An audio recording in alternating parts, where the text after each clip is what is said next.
오셔서 이곳에 앉으소서. 이곳에서 드리는 예배를 받으소서.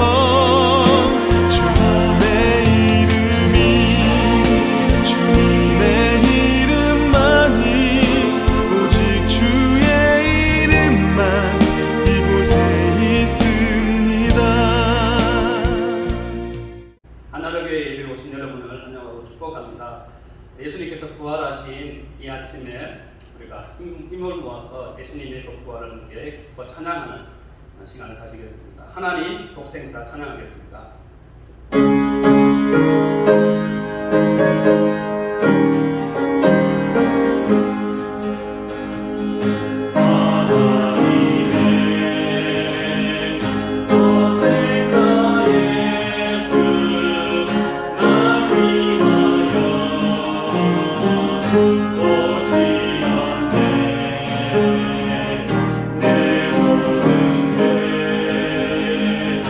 아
우리 함께 내 눈 주의 영광을 보내 찬양 부르겠습니다.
우리의 신앙을 사도신경으로 함께 고백하겠습니다.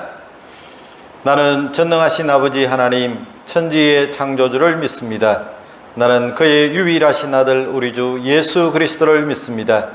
그는 성령으로 잉태되어 동정녀 마리아에게서 나시고 본디오 빌라도에게 고난을 받아 십자가에 못 박혀 죽으시고 장사된 지 사흘 만에 죽은 자 가운데서 다시 살아나셨으며 하늘에 오르시어 전능하신 아버지 하나님 우편에 앉아 계시다가 거기로부터 살아있는 자와 죽은 자를 심판하러 오십니다. 나는 성령을 믿으며 거룩한 공교회와 성도의 교제와 죄를 용서받는 것과 몸의 부활과 영생을 믿습니다. 아멘. 이제 함께 부활 찬송 160장 찬송을 부르겠습니다.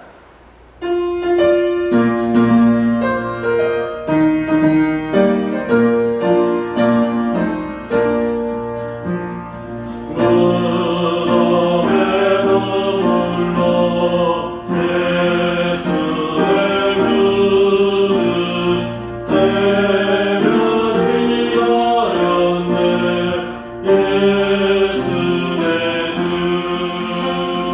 만수가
이 시간 우리를 대표해서 기도하실 때에 양혁 안수 집사님께서 기도하시겠습니다.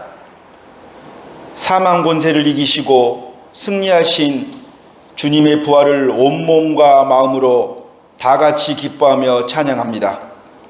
홀로 존귀와 찬양과 영광 받으시옵소서. 생명의 주님, 부활절 생명의 날을 통하여 이 땅의 모든 만민들에게 새 생명으로 새롭게 하심에 경배와 감사를 드립니다. 죽을 수밖에 없었던 티끌보다 못한 이 죄인들을 위하여 하나뿐인 유일한 아들 독생자 예수를 이 땅에 보내시어 우리 죄를 대속하여 죽게 하시고 우리를 구원의 길로 이끄신 아버지 하나님, 이런 사실을 알면서도 아직도 죄의 구렁텅이에서 허덕이며 오직 입으로만 부활하신 주님 앞에서 회개하는 어리석은 우리들입니다. 이 시간 주님 자비를 베풀어 주시옵소서. 이 부활절 아침에 말로만의 뉘우침이 아닌 진정으로 돌이키고 고치는 회개의 놀라운 역사가 우리 모두에게 일어나게 하여 주시옵소서. 주님, 부활한 주님을 듣고 보고도 믿지 못했던 도마처럼 죄의 사슬에 묶여 죽어가는 무지몽매한 심령들이 많이 있습니다. 어떤 고난과 역경에도 주님의 죽음과 부활을 선포하는 용기 있는 우리 모두가 되도록 성령께서 우리를 붙들어 주시고 일으켜 주시기를 소망합니다. 부활의 주님, 마지막 발악처럼 날로 더 극성을 부리는 코로나 바이러스가 주님의 부활을 기뻐하는 오늘 이후로 하루빨리 소멸되어 모든 만민들이 주님의 놀라운 능력에 찬양하고 기뻐 춤추는 순간이 조속히 오도록 은혜를 베풀어 주시옵소서. 오늘 단위에 세우신 우리 교회 박강성 담임 목사님에게 성령님의 놀라우신 능력이 함께 하시어 선포하시는 말씀대로 그대로 이루어지는 부활절 아침이 되게 하여 주시옵소서. 예배의 시종을 주님께 맡기며 이 모든 기도를 우리를 위하여 죽으시고 부활하셔서 지금도 우리 가운데 살아 역사하고 계시는 예수 그리스도 이름으로 간절히 기도드립니다. 아멘.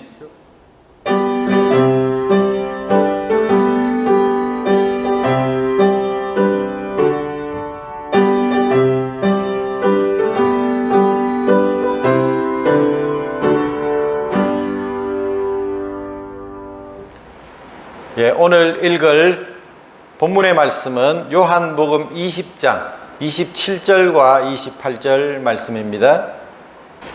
도마에게 이르시되 내 손가락을 이리 내밀어 내 손을 보고 내 손을 내밀어 내 옆구리에 넣어보라. 그리하여 믿음 없는 자가 되지 말고 믿는 자가 되라. 도마가 대답하여 이르되 나의 주님이시요 나의 하나님이시니이다.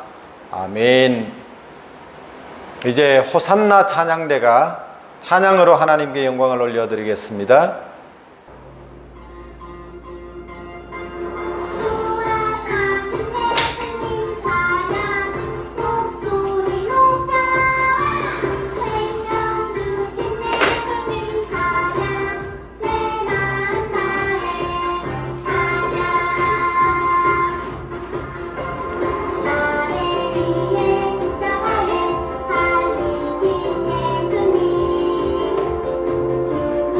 예수님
오늘은 부활주일입니다.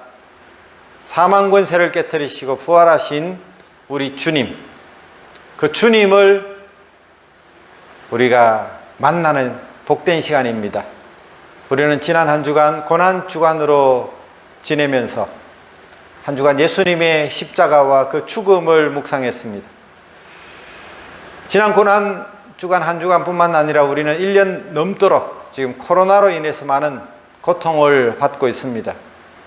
그동안 참 힘든 시간을 보냈던 우리 모든 분들에게 이 부활의 주님을 경험함으로 희망을 발견하는 그런 복된 날이 될 수 있기를 바랍니다.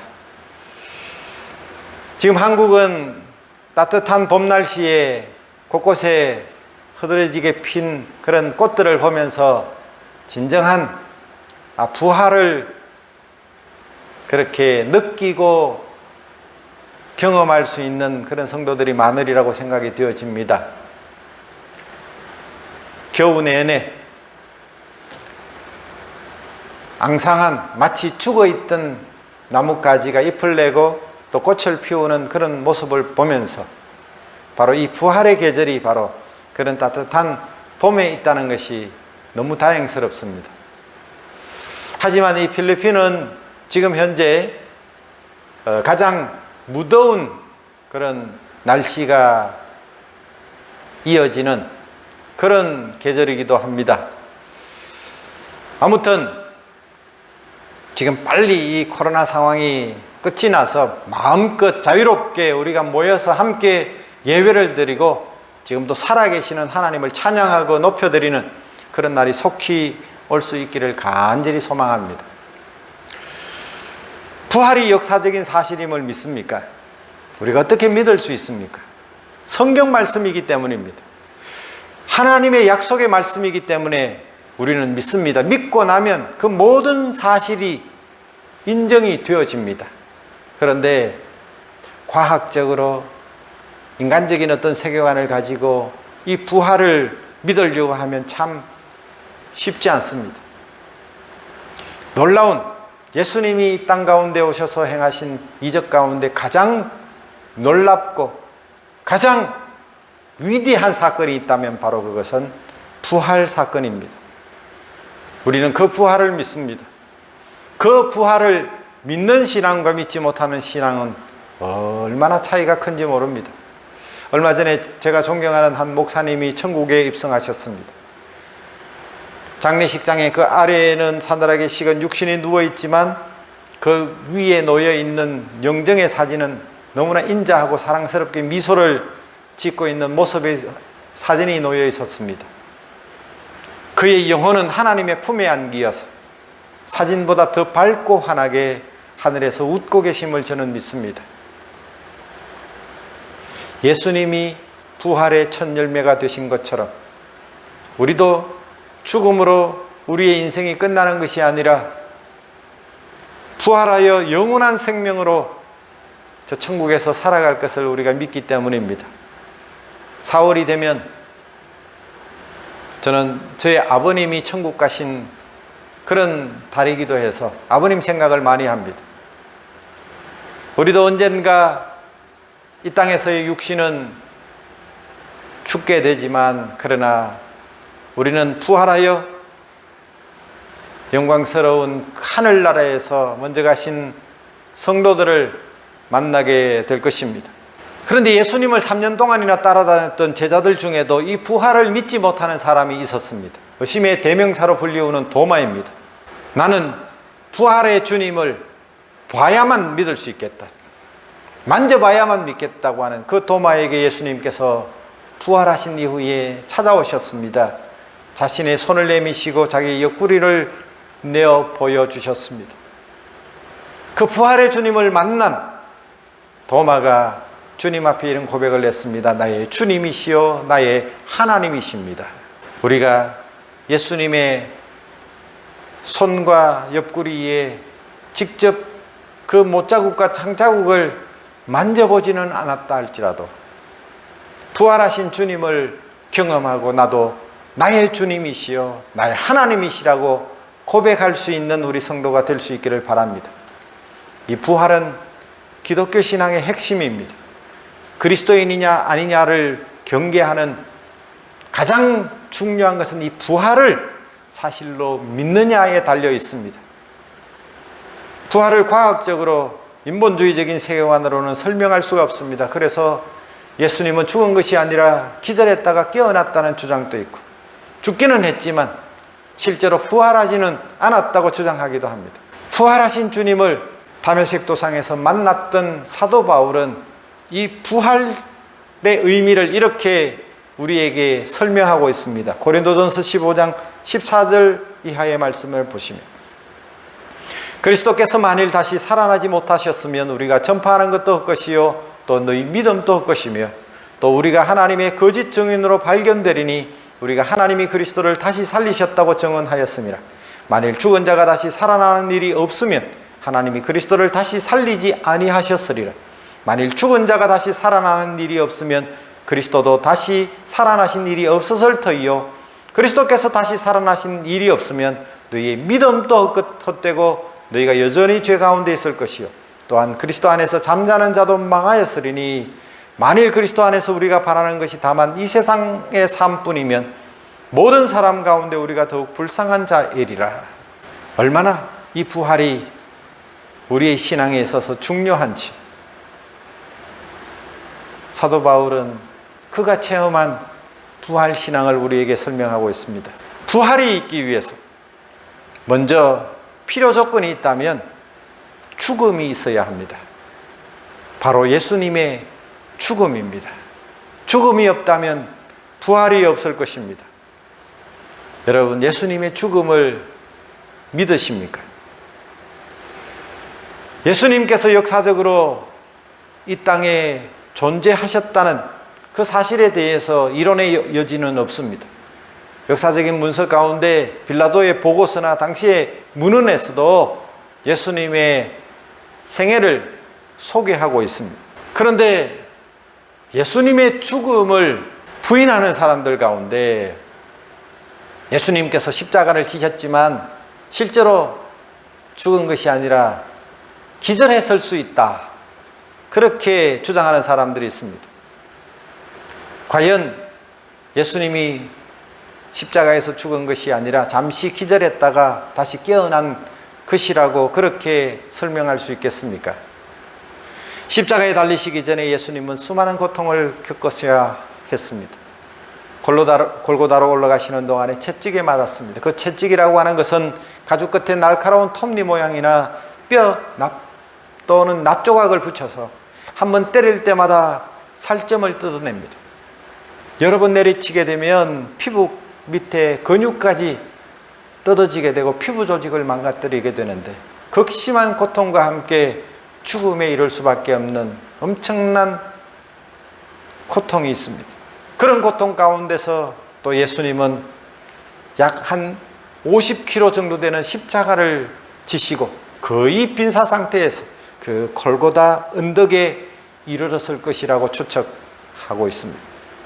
트루만 데이비스라고 하는 의사는 예수의 십자가 처형이라고 하는 책에서 십자가에 달려있는 동안 인간의 몸이 어떤 변화를 일으키는가를 설명하고 있는데, 먼저 온 몸을 지탱하고 있던 양팔의 근육에 경련이 일어나면서 점차 가슴의 근육이 마비되고 결국은 숨을 못 쉬게 되므로 십자가상에서 질식을 하게 되는데, 그 과정에서 구부리고 있던 그 다리를 좀 위로 밀어 올려주면 막힌 숨을 내뿜어서 잠시나마 또 생명을 연장할 수 있다고 합니다. 그래서 십자가에 달린 사람의 다리를 꺾어주는데, 그러면 죽음을 재촉하고 그 십자가상에서 일찍 죽는다고 합니다. 그런데 요한복음 19장에 보면 로마의 병정들이 예수님 곁에 달려있던 다른 강도들의 다리는 꺾지만 예수님의 다리는 꺾지 않았다고 그렇게 설명하고 있습니다. 왜냐하면 이미 예수님은 그 십자가상에서 숨이 끊어져 있었기 때문입니다. 그것도 모자라서 죽음을 재차 확인하기 위해서 창으로 옆구리를 찔렀더니 피와 물이 나왔다라고 하는 기록이 있습니다. 더블린 대학의 생리학 교수였던 사무엘 호토는 상처난 곳에서 피만 나왔다면 아직 살아 있었을 가능성이 있지만 피와 함께 물이 나오는 현상은 이미 십자가상에서 심장 파열로 죽은 상태이기 때문이라고 그렇게 증언합니다. 성경의 마태복음과 마가복음과 누가복음과 요한복음 이 네 복음서의 모든 기자는 동일하게 예수님은 운명하셨다고 그렇게 증언하고 있습니다. 게다가 빌라도는 백부장을 통해서 예수님의 죽음을 확인까지 했습니다. 부활을 위해서 필요 조건으로 죽음이 필요하다면 예수님은 십자가상에서 죽은 것이 확실하게 증명이 됐습니다. 자, 이제 십자가에서 죽으신 예수님께서 장사되어 돌 무덤에 묻혀졌지만 다시 부활하셨다고 하는 그 부활의 충분 조건을 한번 우리가 살펴보겠습니다. 조시 맥도웰의 책 부활의 요인에 나오는 7가지 사항을 간단하게 살펴보겠습니다. 마태복음 27장에 돌 무덤의 인봉이 끊어진 사실이 바로 예수님의 부활을 의미합니다. 명령이 없이 함부로 이 인봉을 뜯으면 십자가에 거꾸로 매달리는 그런 중형벌을 받게 되어지는데 누가 겁도 없이 인봉을 뜯을 수 있을까요? 예수님의 빈 무덤을 지척해 둔 예루살렘에서 부활이 증거되었다는 사실입니다. 그 무덤이 비지 않았다면 곧 거짓이 탄로난 것이 뻔합니다. 누구를 속일 수 있겠습니까? 무덤 입구를 막았던 돌의 무게가 약 1톤에서 2톤 정도 됩니다. 철통같이 병정들이 지키고 있는 상황에서 이런 무게의 돌을 들키지도 않게 옮기고 그 시신을 가져갈 사람이 과연 누가 있었겠습니까? 로마의 병정들이 도망을 쳤습니다. 무덤이 비어 있지 않았다면 이들이 도망칠 이유가 없을 것입니다. 제자들이 예수님을 찾아갔을 때에는 세마포만 남아져 있었습니다. 누군가 시신을 도적질해 갔다면 과연 옷을 벗기고 가지런히 정리해 놓은 채 그렇게 도둑질했을까요? 예수님의 부활을 목격한 사람들이 너무 많다는 것도 확실한 증거입니다. 고린도전서에 요한복음에 직접적으로 예수님을 만졌던 그런 기록들이 있고 부활하신 예수님과 함께 식사했다는 그런 증명도 있습니다. 마지막으로 예수님의 부활이 여자들에 의해서 처음으로 목격되었다는 사실입니다. 당시의 풍습에 의하면 여자들의 증언은 법적으로 효력이 없습니다. 그런데 부활이 역사적인 사실이라는 것을 증명하려고 하는데 가장 최초의 목격자로 여자들이라고 그렇게 설명하고 있습니다. 만약에 부활의 사건을 날조하려고 한다면 이 복음서 기자들이 여자들이 증인이라고 그렇게 말하지 않았을 것입니다. 부활의 사건을 사실 그대로 기록하고 있다는 사실의 증명입니다. 가장 강력한 부활의 증거가 있다면 부활의 주님을 만난 사람들마다 그의 생애가 달라졌습니다. 그의 삶의 태도가 변했습니다. 180도 달라졌습니다. 그들이 어떻게 해서 부활의 주님을 만난 이후의 삶이 변했습니까? 달라졌습니까? 바로 예수님의 죽음을 이기신 그 부활 사건 때문입니다. 우리 인간들은 죽음을 경험할 수밖에 없습니다. 로마서 5장 12절에 그러므로 한 사람으로 말미암아 죄가 세상에 들어오고 죄로 말미암아 사망이 들어왔나니 이와 같이 모든 사람이 죄를 지었으므로 사망이 모든 사람에게 이르렀느니라. 인간의 죄로 말미암아 죽음을 경험할 수밖에 없는 인생, 그 결과로 찾아온 죽음이라고 하는 것은 죄와 떼어놓고는 설명이 되지 않습니다. 그렇다면 이 부활이라고 하는 것은 죽음의 문제뿐만 아니라 죄의 문제를 해결했다는 의미입니다. 바로 부활을 경험한다는 것은 죄로부터 해방되는 것입니다. 죄에 얽매여 살아가야 하는 그런 속박에서부터 자유로워지는 것입니다. 종이긴 하지만 자유의 종이 되었습니다. 살아야 하는 삶의 의미가 달라진 것입니다. 그러므로 오늘 이 부활주일에 우리는 죽음이라고 하는 것, 부활이라고 하는 것, 그리고 삶의 변화라고 하는 이 단어들을 한 번 더 깊이 우리의 가슴에 새겼으면 좋겠습니다. 우리는 죄에 대한 죽음을 경험해야 합니다. 죽음의 문제를 해결하기 위해서는 죄에 대하여 죽어야 합니다. 죄에 대하여 죽지 아니하면 죽음의 문제가 해결될 수가 없습니다. 다른 말로 말하면 우리는 이 죄에 대해서 인정하고 시인하는 그 과정이 필요하다는 것입니다. 갈라디아서 2장 20절에 내가 그리스도와 함께 십자가에 못 박혔나니 그런즉 이제는 내가 사는 것이 아니요 오직 내 안에 그리스도께서 사시는 것이라. 이제 내가 육체 가운데 사는 것은 나를 사랑하사 나를 위하여 자기 자신을 버리신 하나님의 아들을 믿는 믿음 안에서 사는 것이라. 이제 나는 그리스도와 함께 십자가에 못 박혀 죽었습니다. 그런즉 이제는 내가 사는 것이 아니고 내 안에 그리스도께서 사시는 그런 자가 되었습니다. 그런 자만이 진정한 이 부활을 경험하는 것입니다. 더 이상 사탄이 우리를 향하여 죄에 대해서 정죄하지 못합니다. 사탄은 자꾸 우리의 치부와 우리의 죄를 생각나게 합니다. 우리가 비록 교회를 다닌다고 하지만 이 죄가 드러날 때 위축되고 화가 납니다. 아무리 가리려고 해도 가릴 수가 없습니다. 이 죄의 문제를 해결하는 것은 그 죄를 인정하는 것입니다. 감춘다고 감추어지는 것이 아닙니다. 그 죄에 대한 대가를 지불하고 그 죄로 인하여 우리가 죽는 것입니다. 그리고 담대하게 주님과 함께 사는 것입니다. 내가 죄인이었으나 죄에 대하여 죽을 수밖에 없었으나 이제는 그리스도와 함께 살아남을 선언하는 것이 바로 죄의 문제를 해결하는 방법입니다. 이종용 목사님이라고 있습니다. 80년대 말에 참 전성기를 누렸습니다. 그는 원래 가수였습니다. 너라고 하는 가요,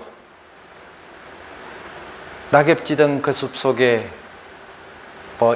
이렇게 시작하는 그 가요는 수많은 사람들에게 불려졌고, 저도 어릴 적에 학교에서 소풍을 가거나 또는 체육대회를 하거나 그러면 참 많은 사람들이 함께 불렀던 그런 노래 중에 하나입니다. 이종용 가수의 이 너라고 하는 가요가 6개월 동안이나 인기 차트 1위를 기록을 했습니다. 그런데 대마초 사건에 연루가 되어서 모든 것을 잃어버리고 감옥에 들어가게 됩니다. 그곳에서 다시 하나님을 만나게 되고, 지금은 미국의 LA에서 코너스톤 교회를 개척해서 목회를 아주 성공적으로 잘 하고 계시는 그런 목사님이 되셨습니다. 그는 크리스찬 가정에서 자랐습니다. 어려서부터 교회 생활을 열심히 했고 중등부 회장, 고등부 회장, 청년부 회장을 그렇게 지냈지만 이 부활의 신앙을 믿는 참 크리스찬이 아니었다고 합니다. 중학교를 다닐 때 부흥회에 오신 목사님이 장차 목사로 헌신할 사람은 손을 들어보라고 했는데 아무도 들지 않으니까 그 강사 목사님이 좀 민망해 할까봐 자신이 십자가를 진다는 생각으로 그냥 장난삼아 손을 들었다고 합니다. 그런데 하나님은 그 서원을 잊지 않으셨고 그를 목사로 불러주셨습니다. 그는 가요계에 들어가서 열심히 연예 활동을 했고 1975년 연말에 대상을 받기로 예약이 되어 있는 상황에서 그 12월 초에 송창식, 윤영주, 이장희 이런 사람들과 함께 대마초 가수로 구속이 되고 말았습니다. 깜깜한 감방에서 그에게 주어졌던 모든 영광과 인기와 영화가 다 물거품이 되어버린 그런 상황 속에서 하나님은 이 이종용 가수의 마음의 문을 두드렸습니다. 구치소에 수감된 죄인으로서 간수 앞에서 벌거벗고 몸 구석구석을 조사받아야 하는 그런 치욕 속에서 우리 주님은 그를 찾아오셨습니다. 보잘것없는 자신의 모습과 죄인된 자신의 모습을 포기하시고 자아가 완전히 깨어지는 그 순간에 자신이 누구인지를 하나님 앞에서 깨닫게 되었습니다. 내가 모든 것을 잃은 후에야 비로소 찾은 한 가지가 있다. 그것은 바로 나 자신이었다. 하나님은 강팍하기만 한 나를 강권적으로 이 구치소 안에 집어넣으시고 밑바닥으로 내리꽂으신 후에 나를 발견하게 하셨다. 너는 그런 모습으로 살아야 할 사람이 아니다. 그때 그가 하나님 앞에 깨어집니다. 그리고 그동안 교회를 다녔던 예수님을 열심히 믿었던 과거의 자신을 돌아보게 되었습니다. 그러는 중에 구치소에서 만난 한 사형수가 예수님을 영접하고 신앙생활을 하고 있는 사람이 있었는데 이 이종용 가수가 수감될 때에 자신의 그동안 읽었던 손때 묻은 성경책을 주면서 형제님, 예수님을 믿습니까? 그때 이 이종용 가수는 저는 어릴 적부터 교회를 다녔습니다. 중등부 회장도 고등부 대학부 회장도 했고 성가대 지휘까지 했습니다. 그런 이야기를 하면서 진정 내가 예수님을 믿습니다. 그렇게는 대답하지는 못했다고 합니다. 그야 사형수가 죽기 전에 그 이종용 가수에게 자신이 지니고 있던 구리 십자가의 목걸이를 주면서 이렇게 부탁을 했다고 합니다. 나는 이제 형장에 이슬로 사라지지만 내 목숨까지, 내 목까지 살아주십시오. 내 목까지 일해 주십시오. 그러는 가운데 이 이종용 가수는 하나님을 진정으로 만났습니다. 그리고 놀라운 기적을 체험하게 되어집니다. 모든 성경의 역사들이 믿어지고 예수님이 믿어지고 그렇게 열심히 과거에 읽고 들었던 시편의 말씀이 새롭게 들리기 시작했습니다. 복 있는 사람은 악인의 꾀를 쫓지 아니하며 죄인의 길에 서지 아니하며 오만한 자의 자리에 앉지 아니하며 오직 여호와의 율법을 즐거워하여 그 율법을 주야로 묵상하는 자로다. 저는 시냇가에 심은 나무가 시절을 쫓아 과실을 맺으며 그 잎사귀가 마르지 아니함 같으니 그 형사가 다 형통하리로다. 감옥에서 살아계신 부활의 주님을 만나게 된 것입니다. 부활하신 주님을 경험하게 되어지면 어떤 확신이, 어떤 변화가 올까요? 바로 내가 죄에 대하여 죽음으로 오는 변화입니다. 이제는 내가 사는 것이 아니라 내 안에 계시는 주님과 함께 살아가는 것입니다. 이제는 더 이상 죄에 대한 두려움, 죄에 대한 죄책감이 아니라 하나님을 향한 신뢰와 평안과 위로하심을 경험하게 된 것입니다. 너는 두려워하지 말라. 내가 너를 구속하였고 내가 너를 지명하여 불렀나니 너는 내 것이라. 바로 부활의 삶을 사는 것, 그것은 이제는 나를 위해서 사는 것이 아니라 나를 지명하여 부르신, 나를 내 것이라고 말씀하신 주님을 위해서 살아가는 삶이 바로 부활을 경험한 자의 삶입니다. 부활의 삶을 산다는 것은 죽음이 없다는 것이 아닙니다. 죽음을 이기게 하는 확신을 가지고 사는 것입니다. 우리가 물과 불을 만나지 않는다는 것이 아니라 불과 물을 지날 때에도 우리와 함께 하신다는 그 약속을 믿고 의지하게 된다는 것입니다. 내가 세상 끝날까지 너희와 항상 함께 있으리라. 부활하신 주님께서 제자들에게 마지막으로 약속하셨던 이 말씀을 붙들고 그렇게 살아가는 인생으로 그 삶이 변화되는 것입니다. 그 이종용 가수는 부활의 주님을 만나고 난 이후에 노래를 만들었습니다. 그 제목이 바로 또 나중에 그가 책으로 내기도 했던 책 제목이기도 한데 난 참 바보처럼 살았군요. 어느 날 난 낙엽지는 소리에 갑자기 텅 빈 내 마음을 보았죠. 그냥 덧없이 살아버린 그런 세월을 느낀 거죠. 저 떨어지는 낙엽처럼 그렇게 살아버린 내 인생을 잃어버린 것은 아닐까. 흘려버린 세월을 찾을 수만 있다면 얼마나 좋을까. 난 참 바보처럼 살았군요. 우리가 아무리 화려한 조명을, 화려한 인기를 누린다 할지라도 예수님과 함께 하지 않는 삶은 바보처럼 살아가는 인생입니다. 그 이종용 목사님은 그 이후에 유명한 뮤지컬 지저스 크라이스트 슈퍼스타라고 하는 그 뮤지컬에서 예수님 역을 맡게 되어, 그런 이 예수님의 역을 맡기 위해서 예수님의 마음을 묵상하고 그 예수님의 마음을 몰두했습니다.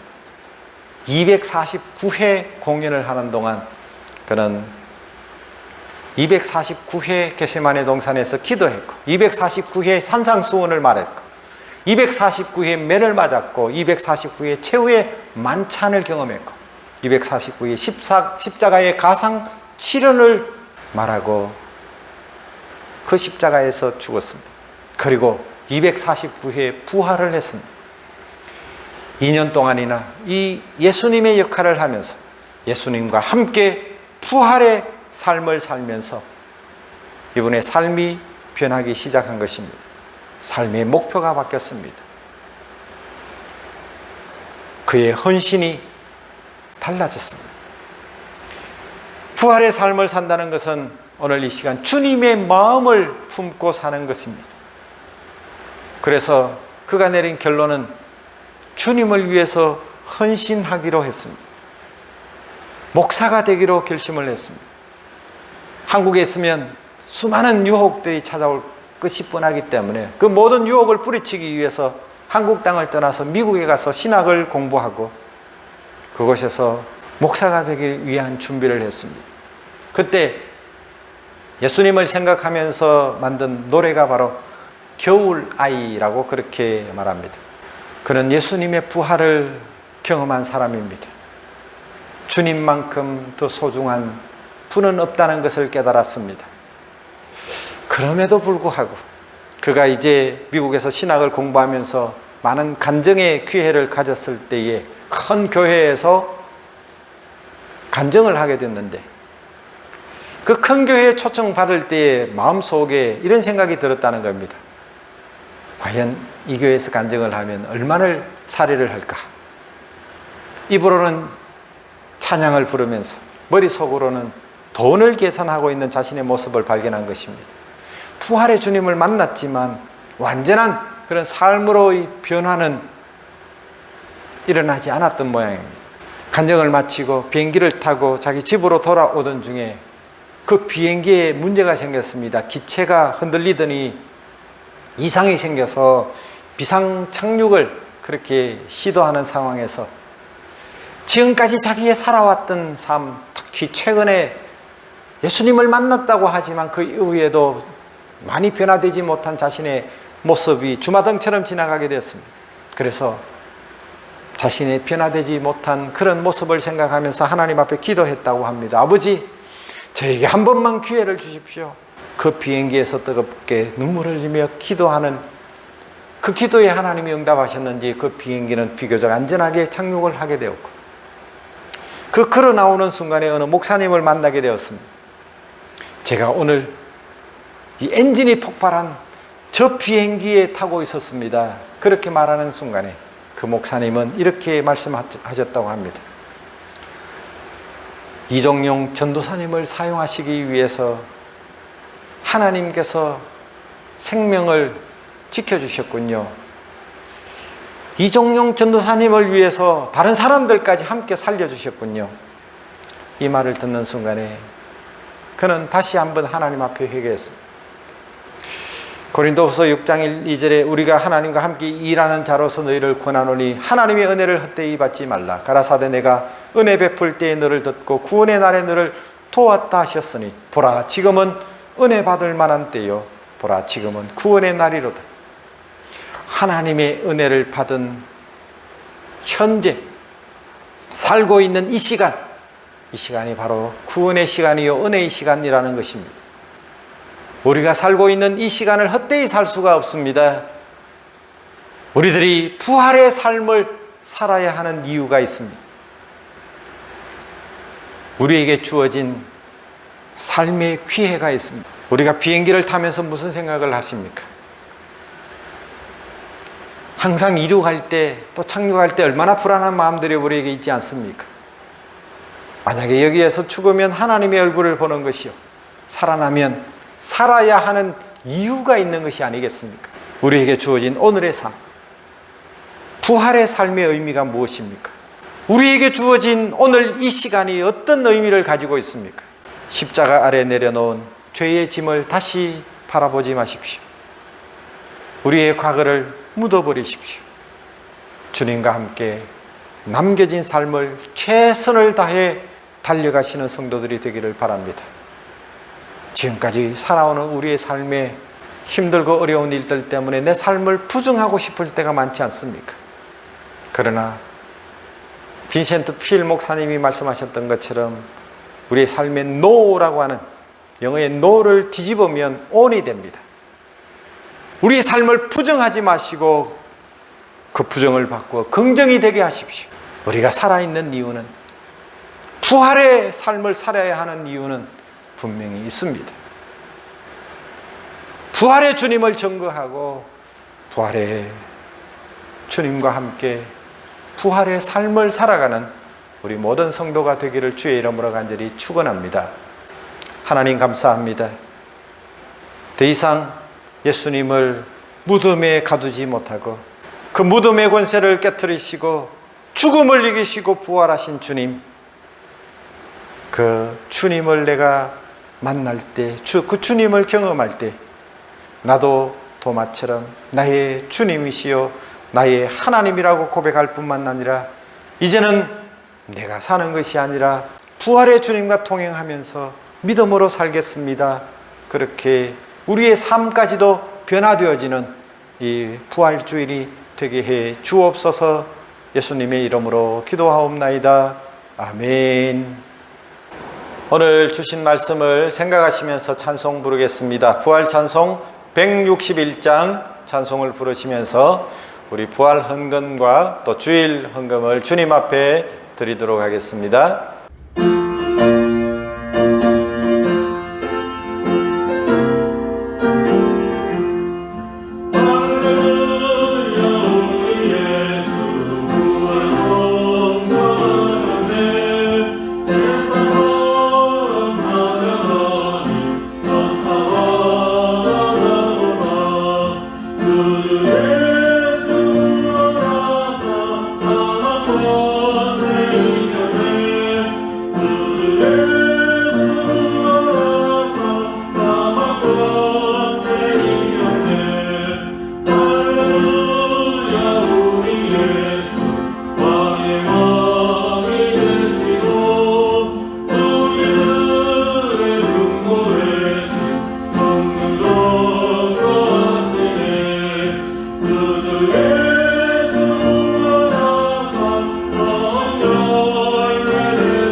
교회 소식을 전하겠습니다.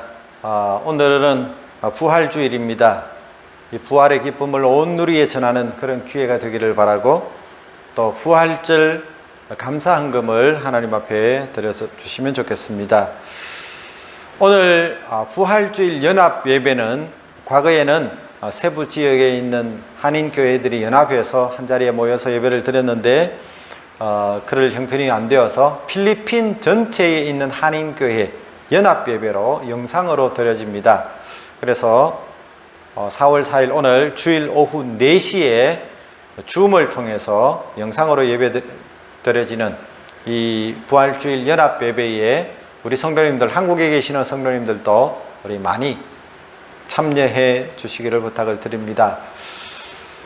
필리핀 또 한국 이 코로나 상황이 아직 여전히 해결되지 않고 있습니다. 건강에 유의하시고 잘 주의를 기울여 주시면 좋겠고, 또 하나님 앞에 우리 공동체 모든 식구들이 어려움을 당하지 아니하도록 안전할 수 있도록 그렇게 기도 많이 해주시면 좋겠습니다.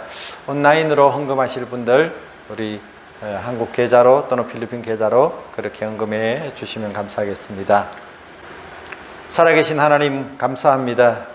오늘 거룩한 날 구별해 주시고 또 부활주일 부활절 절기로 지킬 수 있게 해주신 것을 감사합니다.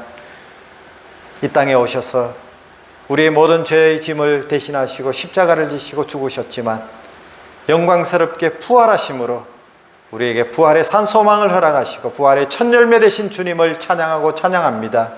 우리도 그 부활의 삶을 살아가는 그런 성도들이 다 될 수 있도록 축복해 주옵소서. 우리의 환경과 또 어려움과 어둠의 권세와 우리의 죄의 문제 때문에 마치 죽은 자처럼 우리의 삶을 부정하고 싶을 만큼 힘들고 어려운 그런 상황 속에 있는 저희들입니까? 다시 부활의 주님을 바라보고 우리가 소망을 가질 수 있게 하시고 희망을 품고 다시 일어설 수 있는 용기를 허락해 주시옵소서. 부활의 주님을 만났던 제자들이 변화되어진 것처럼 우리도 우리의 삶이 새롭게 변화되어지는 은혜가 있게 도와 주옵소서. 부활의 주님을 경험함으로 우리의 마음이 뜨거워지고 우리의 삶이 새로워지고 우리의 인격이 새로워져서 이제는 내가 사는 것이 아니라 내 안에 계시는 예수 그리스도께서 사시는 삶이라고 그렇게 고백하며 나아갈 수 있는 저희들 되게 하여 주옵소서. 오늘도 우리가 한자리에 모여서 예배드릴 수 있게 하시고 또 이 영상을 통해서 하나님을 높여드릴 수 있게 하신 것을 감사합니다. 드리는 이 예배가 하나님이 기뻐 받으시는 예배가 되게 하시고 우리 각자의 심령 속에 하나님께서 허락하신 구원의 기쁨과 은혜로 충만한 날이 되어질 수 있도록 인도해 주옵소서. 하나님 앞에 정성으로 드려진 모든 예물들이 하나님 받으시고 그 마음 속에 한없는 위로와 은혜와 평강을 허락하여 주시옵소서. 어렵고 힘든 환경 속에서 살아가는 우리 모든 성도들을 기억하여 주시고 절망하지 않게 하시고 낙심하지 않게 하시고 무덤을 깨뜨리시고 부활하시고 승리하신 예수님으로 말미암아 우리도 승리케 하여 주옵소서. 예수님의 이름으로 기도하옵나이다. 아멘. 이제 공동체 주제 찬양, 교회 찬양을 함께 부르도록 하겠습니다.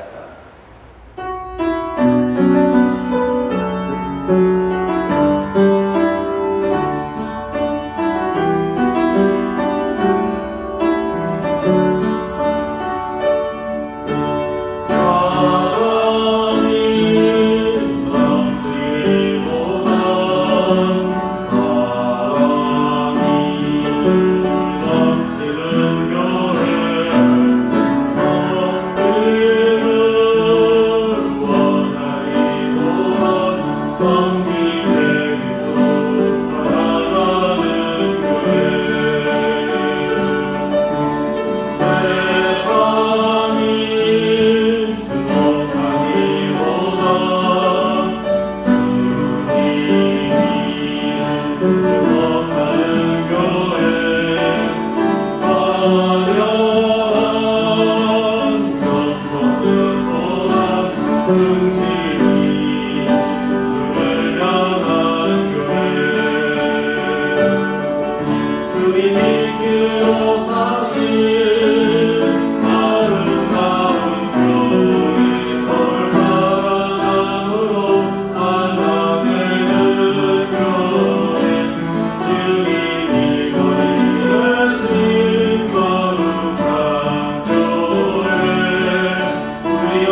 부활이요 생명 되신 우리 주 예수 그리스도의 무한하신 은혜와 독생자를 아낌없이 우리를 위하여 내어주신 하나님의 그 크고 위대하신 사랑하심과 성령 하나님의 위로 교통 충만케 하심이 부활의 주님을 경험하고 나도 부활의 신앙을 가지고 부활의 삶을 살기를 소망하는 이 자리 머리 숙인 사랑하는 모든 주의 백성들 심령위와 흩어져 살아가는 우리 모든 하나로 가족들 심령 위에 저들의 가정 위에 하시는 모든 일들 위에 이제로부터 영원 무궁토록 항상 함께 있을지어다.